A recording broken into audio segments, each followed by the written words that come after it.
ఓం నమ శివాయ. మహేంద్రగిరిపై మహాదేవుని ఆలయాలు. తూర్పు కనుమలలో ఎత్తైనవి మహేంద్రగిరులు. సముద్ర మట్టానికి 5,000 అడుగుల ఎత్తులో ఉన్న ఈ ప్రదేశంలో పాండవులు వనవాస సమయంలో ఉన్నారని, అర్జునుడు జంతువేటలో అనుకోకుండా ఒక ఆవుకు తగిలి ప్రాణాలు వదిలిందని, అందుకు ప్రాయశ్చిత్తంగా గోహత్య పాతక నివారణ కొరకు ఈ కొండపై పంచపాండవ ఆలయాలు కట్టారని పురాణ కథనం. ఆంధ్ర, ఒరిస్సా సరిహద్దుల కల ఈ ప్రాంతంలో ఇటు ఆంధ్ర నుంచి అటు మందసా నుంచి దారులు ఉన్నాయి. ఆంధ్ర నుంచి అయితే మందసా నుంచి రాజబస్ వరకు బస్సు మార్గం, అక్కడ నుంచి 20 కిలోమీటర్ల పైగా కొండలపై ఎక్కి చేరుకోవాలి. మరోవైపు ఒరిస్సా నుంచి కోయిపురం నుంచి కూడా కొండపైకి రహదారి ఉంది. వాహనాలు వంటివి కూడా వెళ్తుంటాయి అంటారు. శివరాత్రి ముందు రోజు నుంచి భక్తులు బయలుదేరతారు. 3 రోజులు సందడిగా ఉంటుంది. యువకులు ఉత్సాహంగా, వృద్ధులు కర్రలు పట్టుకొని హే భీమా హే భీమా అంటూ నామస్మరణతో దర్శించుకోవాలని వెళ్ళటం ఆశ్చర్యం కలిగిస్తుంది. అంత ఎత్తులో ఎలా కట్టారు?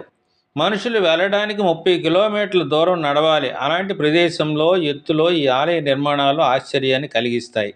అక్కడ ముఖ్యంగా ముందు కనిపించేది కుంతి ఆలయం. ఇటుకలు సున్నంతో నిర్మించినది. ముందు ఒక బావి ఉంటుంది. రెండవది యుధిష్ఠిర ఆలయం. ఇది ఒరిస్సా నిర్మాణ శైలిలో ఉంటుంది. మూడవది అక్కడికి పశ్చిమ దిశలో ఎత్తైన కొండపై 5 రాళ్ల వరుసతో నిర్మించిన భీమాలయం. మిగతా ఆలయాలు చిన్న చిన్నవి అమ్మవారి గుడుల్లా ఉంటాయి. వాటి నిర్మాణ శైలిని బట్టి వేరువేరు రాజుల కాలంలో కట్టినట్టుగా భావిస్తారు. అలాగే ఈ ప్రదేశంలో పరశురాముడు తపస్సు చేశాడని, ఆంజనేయుడు లంకకు గుప్పించాడని, అలాగే అర్జునుడు శబ్దవేదిని ప్రయోగించిన వేదిక, పక్కన రాళ్ల స్వరంగం ద్వారా పాండవులు వెళ్ళిపోయారా అనడానికి కొన్ని ఉదాహరణలు కూడా ఉన్నాయి. అనుభవిస్తే కానీ తెలియదు ఆ శోభ. శివరాత్రి 3 రోజులు భక్తుల రద్దీగా ఉంటుంది.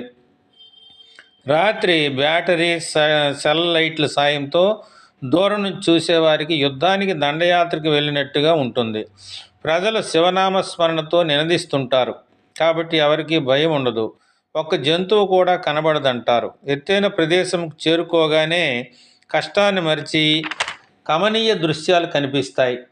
విమానం నుంచి చూసే విధంగా కింద ఊర్లు, చెరువులు, నదులు అట్లాసులోని గీతలులా కనిపిస్తాయంటారు.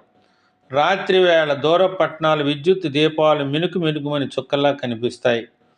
తెల్లవారి సూర్యోదయం అద్భుత దృశ్యంగా గోచరిస్తుంది.